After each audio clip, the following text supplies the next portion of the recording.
लगे और जो आरएलपी के घर है यहाँ पे तो तमाम घरों पर राष्ट्रीय लोकतांत्रिक पार्टी के झंडे आज के बाद झगड़े आप शुरू कर दो।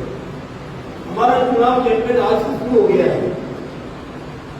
आप नोटिस होंगे किलर होंगे ओबीसी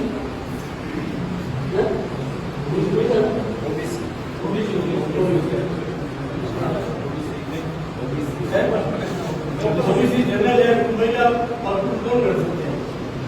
अगर आप 40 में से 10-12 सीट जीत दो तो आरएलपी के सहयोग के बगैर चेयरमैन नहीं बनेगा और अगर चेयरमैन जो बढ़ता है वो 5 साल का ताकतवर वोट बनता है, उसके बाद बहुत बड़ी शक्ति होती है।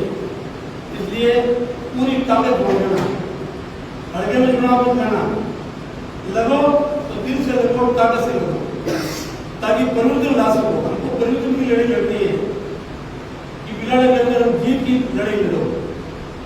हम लोग कहते हैं आप शहरों में आरएलपी कमजोर है, लेकिन मैं देख रहा हूँ कि आरएलपी की शक्ति बढ़ रही है। आज मैं भी बिना दिया 2000 समाज के लोग थे, हमारे जी हमने बात कही तो देवासी समाज ने ऐलान कर दिया कि हम बीजेपी कांग्रेस के साथ नहीं रहेंगे।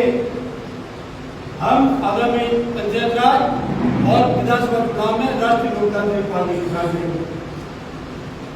अभी 2 दिन पहले दिल्ली के अंदर एआईएम के जो राष्ट्रीय अध्यक्ष है ओबीसी साहब, उनकी केजरीवाल साहब से वार्ता हुई, हो सकता हमारा टाइम हो जाए और सेंट्रल का गठबंधन भी इन पंचायत राज चुनाव में हो सकता है।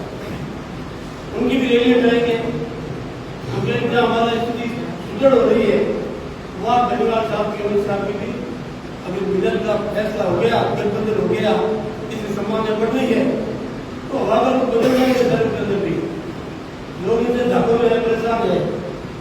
आज बिहार में 2.5 लाख समाज के